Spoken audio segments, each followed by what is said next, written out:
So the way God designed it was that these two bodies were just the tools of the soul.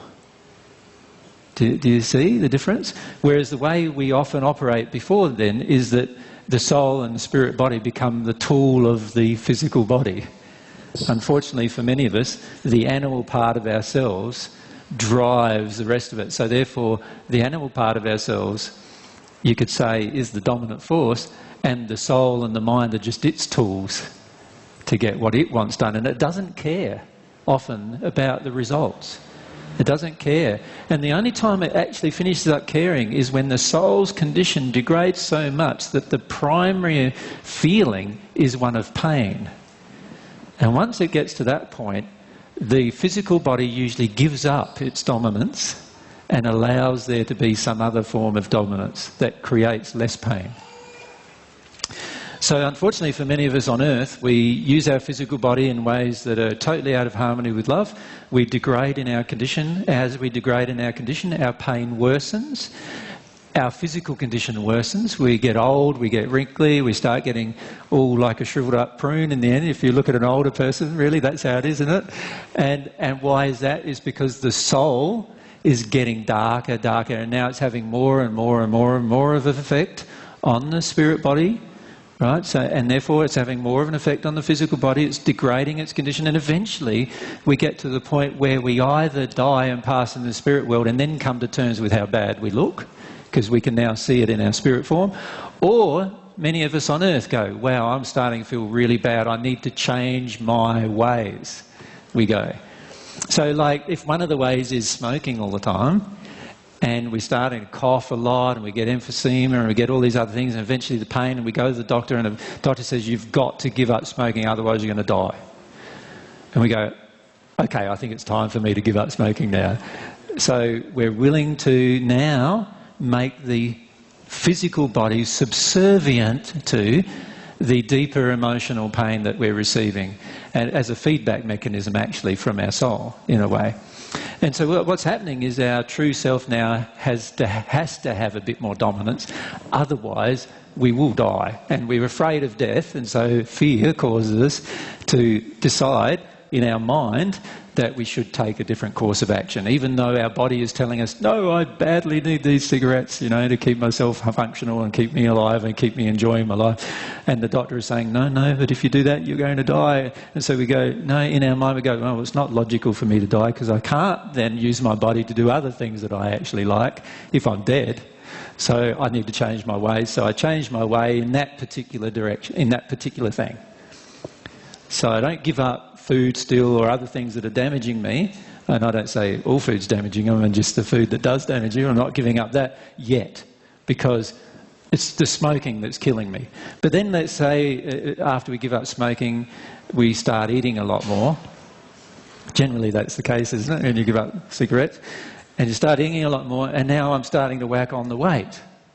So I go back to the doctor, and the doctor says, you've just now substituted food cigarettes with food, and if you keep going the way you're going, you're going to be so obese, you're going to get heart disease, and you're going to take 10 or 15 years off your life. Usually that's the case, at least.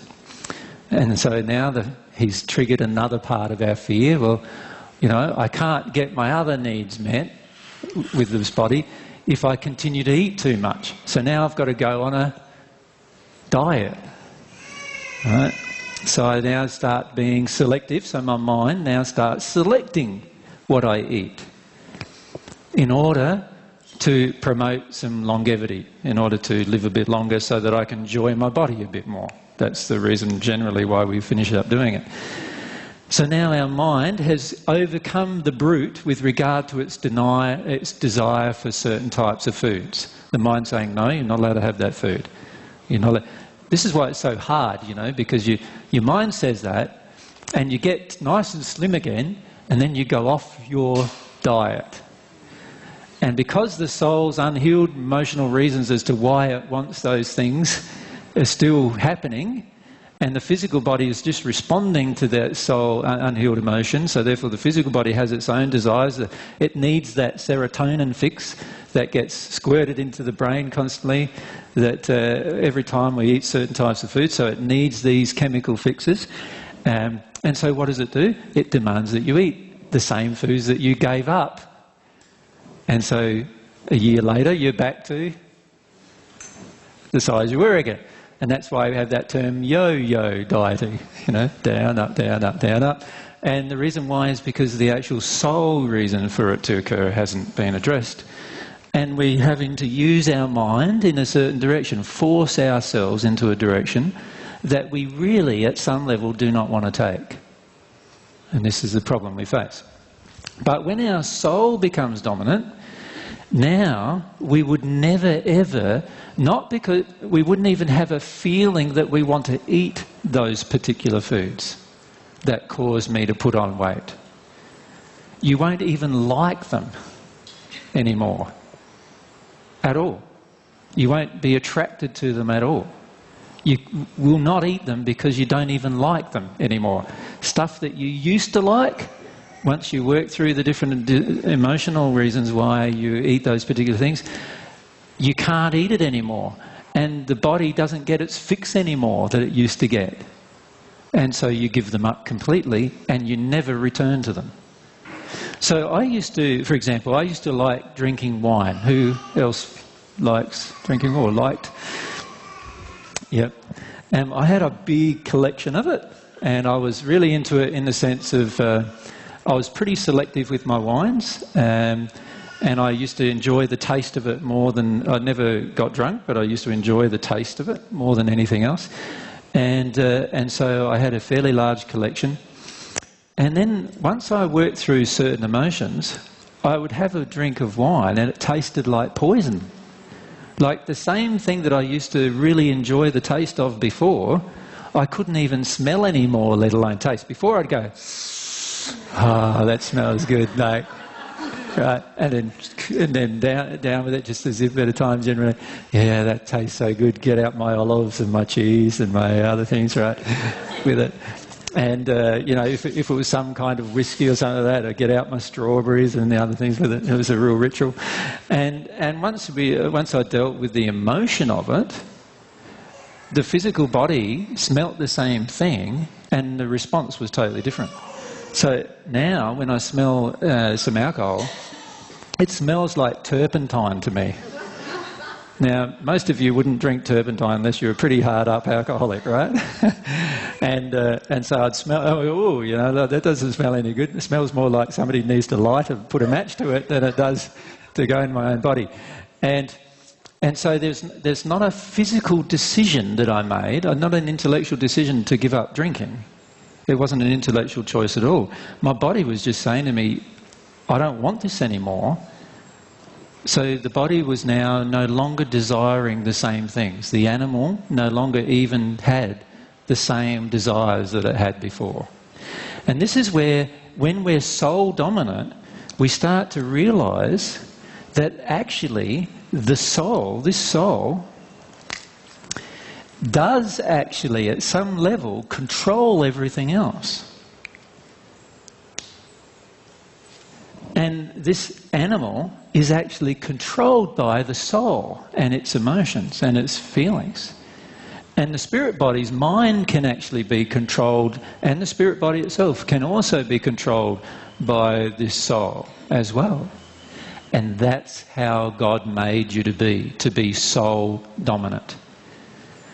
The things you enjoy the most are all the things that are harmonious with that soul's growth in love and truth, including the very food you eat, and including the drinks you drink, including everything that you do.